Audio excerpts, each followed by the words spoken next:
What's up? What's happening, YouTube? It's your boy Noodside Butt, and I'm here to show you guys my Blu-ray slash DVD Blu-ray slash DVD update review for I'm about to say October. What the fuck? April.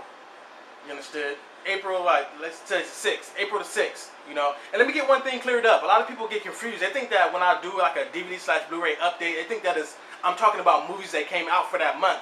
No, I'm talking about movies that I personally picked up and added to my collection in that month. So when you see my title DVD slash Blu-ray update for February or January or March, April, May, June, July, August, December, that means it's my personal collection. And this may be my biggest update so far. It only consists of 9 movies, but it's my biggest update so far. So check it out. I'm getting started off. Bam!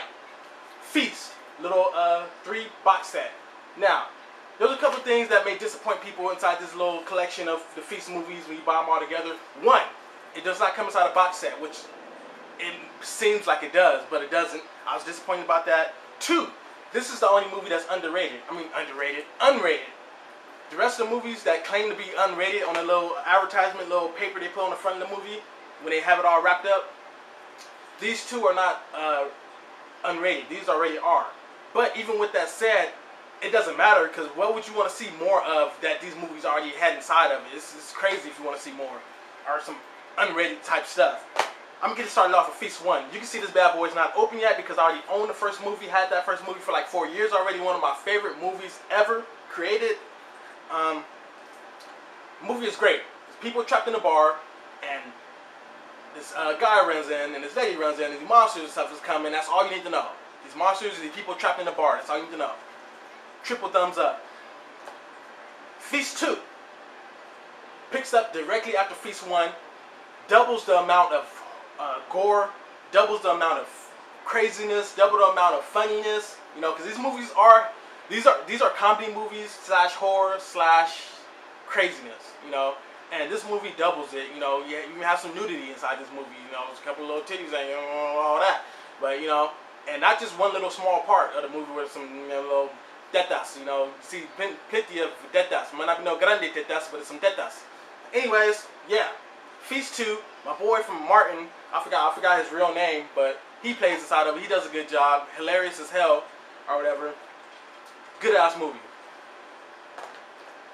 But oh yeah, one thing I want to say about this movie, it ends out of nowhere. Like, I mean, there's plenty of action throughout this whole movie, but once you get to the nitty gritty to where like something is really about to happen, you all into it, you're like, oh fuck, oh shit, oh it's coming, oh words start going up the screen, what the fuck. But if you picked up the box set, then you should be happy because, you know, bam, this picked up directly after Feast 2, directly. You know, the movie is already long as it is, so it's not a short movie. It's just that once it got down to the critical moment, that's when the movie ended. And if you didn't pick up all 3 movies and you get to that into the Feast 2, then you're gonna be mad. Feast 3.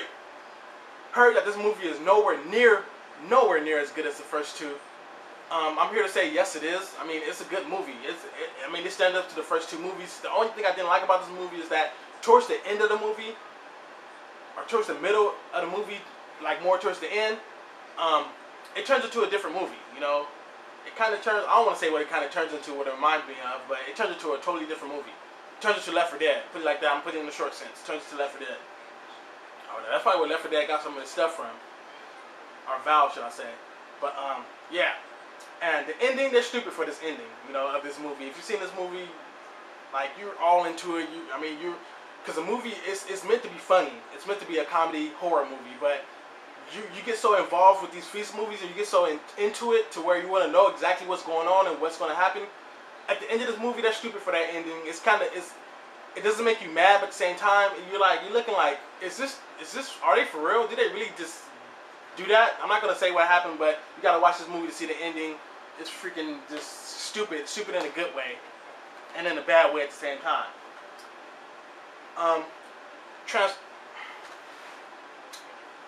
Don't say I was about to say Transformers. Terminator Salvation.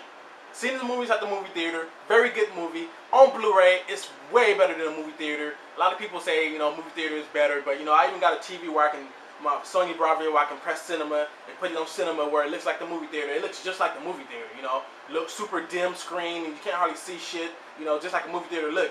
Take that off, put it on, I mean, do your little calibration with your little good settings on your HD TV. this movie sticks out like a freaking dude that's been locked up for 5 years, that's been seeing a bunch of naked women right when he got out of prison. You know, that's how good this movie sticks out. It's so sharp and crisp on Blu-ray. Oh my God. I'm telling you, y'all scared to move because I thought I was going to get cut. Money Talks. Old ass movie. All you got it on VHS. Don't know where it's at though. Been holding out on a DVD version just because I've been waiting for the Blu-ray version. Where is it at? I mean, we got The Fifth Element on Blu-ray. Friday on Blu-ray, which I got. We got, what else? Rush Hour on Blu-ray. Where the hell is Money Talks on Blu-ray? That's why I have not picked up the DVD version for a while. I mean, you can get this for like $2 now, you know. I just went ahead and picked it up because I missed my movie. This is one of my favorite comedy movies in the world. My boy Chris Tucker is a fool inside this movie. The first 10 seconds of the movie is funny as hell. So, recommend you pick up.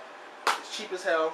And also, some of these DVDs I picked up from Blockbusters that are going out of business sale, or like individual store was closing. So, you know, I got some of these DVDs for a good price. Pelham 123. One of the, I just got done watching the movie a couple nights ago. Very good movie. Bow down to the movie. This is a very good movie. I've been wanting to see this movie, but I kept forgetting about the movie. This is a good ass movie on Blu-ray. Good ass movie. I'm telling you. And you know your boy Denzel Washington is going to do a good job. Every time you see his face on the cover of a movie, you know he's going to do a good ass job. But my boy John Travolta, I can't say his last name right, John Travolta, you know, did an excellent job. You know, I know you may be saying, well, it's because the writer writ his character or the director, you know what I know that I know all that shit. It's just that he did a good job with that character. Dude, I'm telling you, you know Denzel Washington is supposed to be the main character, one of the main characters, but you know, I think your boy John took the cake on this movie. This motherfucker did a good ass job, so hilarious, so funny, so action packed. You make, like when you first looking at the movie and looking at previews, thinking that it's your average movie where, okay, these guys hijack a train and take hostages and they want money. You think it's that simple, it's one of those movies, but it's actually more to the moral of the story. It's a big story behind this bad boy, and some people that don't have a good mind or a heart won't understand what goes on in this movie. You may have to watch it twice, but you know, people that understands life and certain values in life will only have to watch it once, and I mean, your head's dropped right to it, you know. Good ass movie. Boy John did a good ass job. Well, fuck my money, motherfucker! Oh, he was killing with that little motherfucker stuff. Get down, motherfucker! Man, you gotta see that movie. Rest Stop. Disappointing movie. This movie disappointed me a little bit. Blu-ray copy.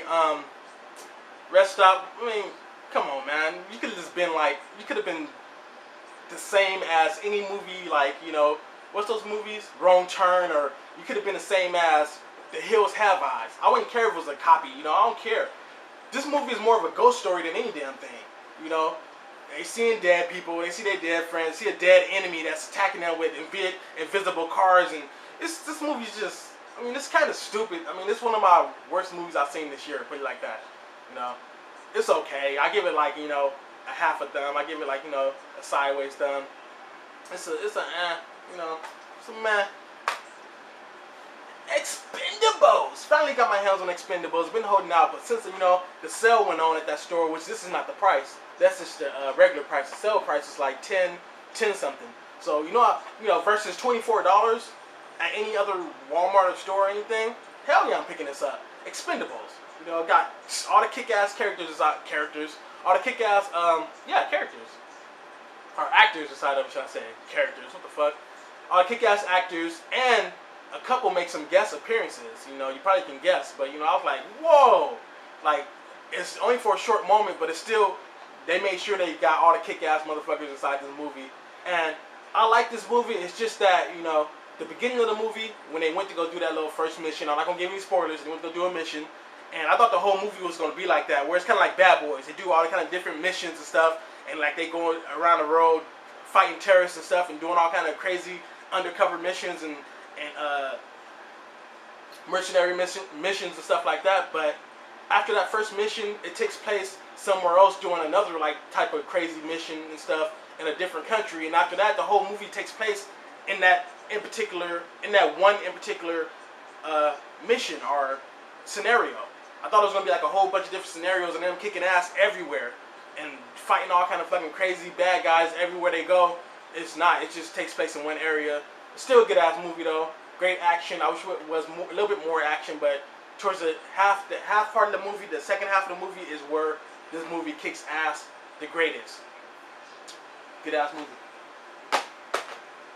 The Messengers 2. I just watched this movie last night, and I will say this: it's a good movie, but it's a bad movie if you're considering it as a sequel.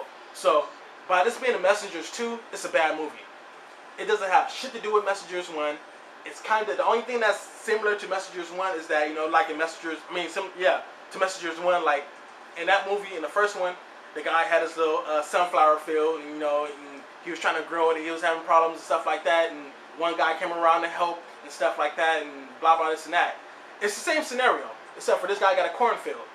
But the way the movie is nowhere near as spooky and crazy and horrifying as Messengers 1. And Messengers 1 when all that scary. It had a couple scary moments and crazy moments where you're on the edge of your seat, you're like, God damn.